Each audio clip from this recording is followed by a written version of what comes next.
Hi കൂട്ടുകാരെ, അപ്പോൾ ഇന്നൊരു ഞായറാഴ്ച ദിവസമാണ്. ഇന്നത്തെ എൻ്റെ രാവിലെയുള്ള വിശേഷമാണ് കേട്ടോ. അപ്പോൾ ഇന്നത്തെ എൻ്റെ രാവിലത്തെ കാപ്പി അപ്പവും കടലക്കറിയുമാണ്. അപ്പോൾ നല്ല പൂ പോലത്തെ വെള്ളയപ്പം ഞാനിവിടെ തയ്യാറാക്കിയിട്ടുണ്ട്. അതുപോലെ തന്നെ ഞാൻ ഇന്ന് ഒരു സിമ്പിളായിട്ടുള്ള കടലക്കറി റെസിപ്പിയും കൂടി ഞാൻ തയ്യാറാക്കുന്നുണ്ട് കേട്ടോ.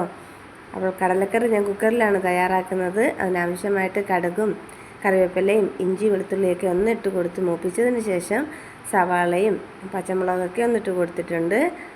അതേപോലെ തന്നെ ഇതിലേക്ക് ഞാനിനി തക്കാളി കൂടി ചേർത്ത് വഴറ്റിയതിന് ശേഷം ആവശ്യത്തിനുള്ള ഉപ്പ് കൂടി ചേർത്ത് കൊടുക്കുന്നുണ്ട്. പിന്നെ ഇതിലേക്ക് വേണ്ടിയിട്ടുള്ള പൊടിക്കൂട്ടുകളും കൂടി ചേർത്തതിന് ശേഷം നമുക്ക് കഴുകി വെച്ചിട്ടുള്ള കുതിർത്തെടുത്ത കടല കൂടി ചേർത്ത് കൊടുത്ത് മിക്സ് ചെയ്തിട്ട് നമുക്ക് ആവശ്യത്തിനുള്ള വെള്ളവും കൂടി ചേർത്ത് കൊടുത്ത് കടലക്കറിയും കൂടി ഉണ്ടാക്കാം കേട്ടോ. അപ്പോൾ മസാലപ്പൊടികളെന്ന് പറയുമ്പോൾ ഞാൻ മഞ്ഞൾപ്പൊടി, മുളക് പൊടി, മല്ലിപ്പൊടി, അതുപോലെ തന്നെ ഗരം മസാലപ്പൊടിയാണ് ചേർത്ത് കൊടുത്തിട്ടുള്ളത്. എല്ലാം കൂടി ഞാനൊന്ന് മിക്സ് ചെയ്ത് കൊടുത്തിട്ടുണ്ട് കേട്ടോ. അപ്പോൾ എൻ്റെ എല്ലാ കൂട്ടുകാരും വീഡിയോ ഇഷ്ടമായാൽ എന്നെ സപ്പോർട്ട് ചെയ്യാൻ മറക്കരുത്. ഇപ്പോൾ എൻ്റെ ചാനലിന് എന്താണ് പറ്റിയെന്ന് എനിക്കറിയില്ല. ഒരു 3-4 ദിവസമായിട്ട് നല്ല ഫ്രീസായ അവസ്ഥയിലാണ് എൻ്റെ ചാനൽ നിൽക്കുന്നത്. ഒരുപാട് സങ്കടമുണ്ട് കേട്ടോ. എൻ്റെ ചാനൽ നല്ല രീതിക്ക് പൊയ്ക്കൊണ്ടിരുന്നതാണ്. എന്താണ് പറ്റിയതെന്ന് എനിക്കറിയില്ല. നിങ്ങളുടെ എല്ലാവരുടെയും സപ്പോർട്ടും സ്നേഹവും ഉണ്ടെങ്കിൽ മാത്രമേ എനിക്കിനി മുന്നോട്ട് പോകാൻ കഴിയുകയുള്ളൂ. അപ്പോൾ മാക്സിമം എൻ്റെ വീഡിയോ കണ്ട് സപ്പോർട്ട് ചെയ്യണം. അപ്പോൾ ഞാൻ വെള്ളയപ്പമൊക്കെ ഞാൻ ഇവിടെ റെഡിയാക്കി എടുത്തിട്ടുണ്ട്.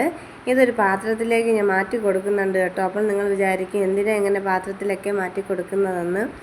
അപ്പോൾ നിങ്ങൾക്കെല്ലാവർക്കും അറിയാമല്ലോ, എനിക്കൊരു ചെറിയ കടയുണ്ട്.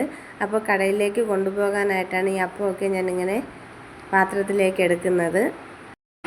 അപ്പോൾ അപ്പമൊക്കെ എടുത്ത് വെച്ചിട്ടുണ്ട്. ഇനി അതൊന്ന് മൂടി കൊടുത്തതിന് ശേഷം നമുക്ക് കടലക്കറി എങ്ങനെ ആയിട്ടുണ്ടെന്ന് നോക്കാം കേട്ടോ.